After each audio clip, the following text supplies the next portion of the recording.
we go. 16 says, because OC is perpendicular to AB, angle OCA and angle OCB are right angles. Why would they be right angles? Well, yeah, except you would want to say, you kind of have to make a little bit of a link from the given to what they're saying. You would write perpendicular lines form right angles is what you'd have to do there. So you can abbreviate perpendicular lines. And actually, you might want to say form congruent right angles. Well, you wouldn't have to put congruent in it.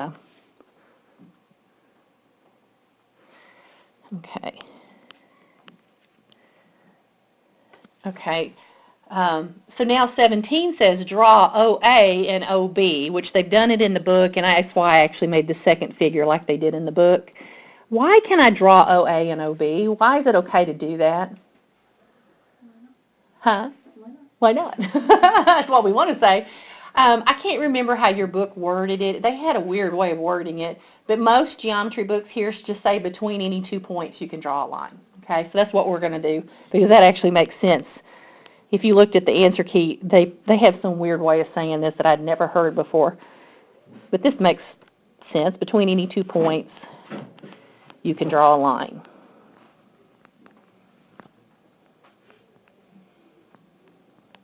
Okay. 18 says OA, which is, let me get something here that I can mark on it. OA, which is this right here, is equal to OB. Why is OA equal to OB? Isn't that if the angles of triangles are congruent and sides opposite, they're not congruent? Well, because you have a right triangle. let me think. That's within the same triangle. You know what I'm saying? Oh, okay. Yeah, that's within the same triangle, and since those are parts of two triangles, what are OA and OB in the circle? What would you call OB? They're radii. Okay, so what you could put here is radii.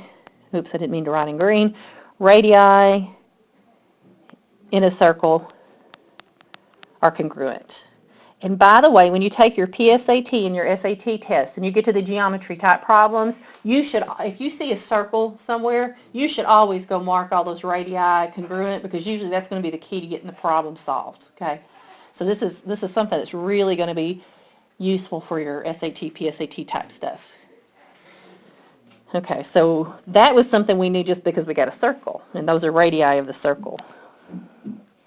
Okay, 19 says OC is equal to OC. Why is that true? Yeah, that's that reflexive property, and something's always congruent to itself. That's the reflexive property. I'll write my answers in green since I kind of started that on 18.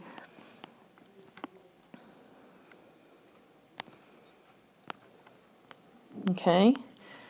Number 20 is triangle ACO is congruent to triangle BCO.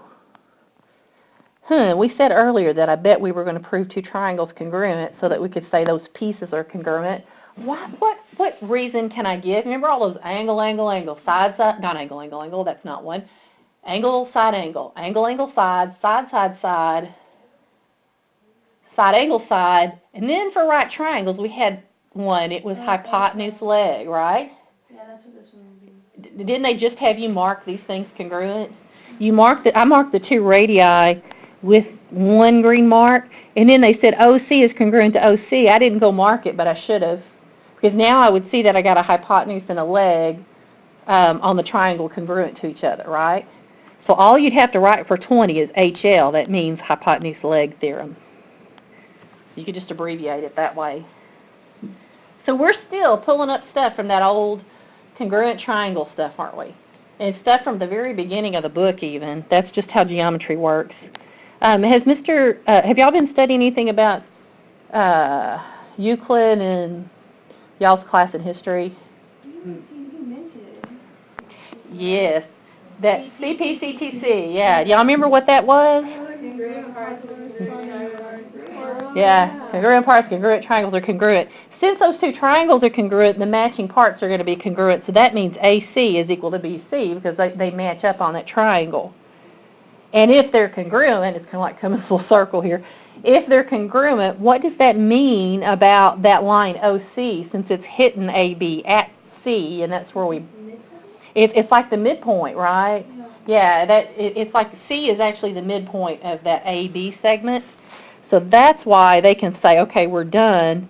Now we have shown that OC bisects AB, because basically C is the midpoint. That's what I would write here. If I were finishing up, I would just put C as the midpoint. Because from step 21, if those two segments are congruent, bless you, that means C is the midpoint and OC is going through the midpoint, so it is, by definition, bisecting it. You could even put definition of bisect there if you wanted to. You could put definition of bisect on 22 rather than C is the midpoint of AB. Either one would work. Now that I think about it, I kind of think that the definition of bisect might be better.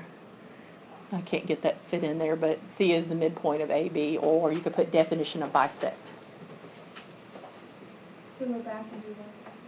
Yeah, you're going to go back and you're going to do 1 through 12, and then I want to make sure that we're checking our work, just because some of these are going to be vocabulary words that you'll have on your test. Also, let me just show you what mistake we made in the 9th grade class. Do you see that on 1 through 5 there's one diagram, and then on 6 through 9 they're referring to the diagram at the bottom? And I got off and was doing the problems based on that top diagram. I don't know why.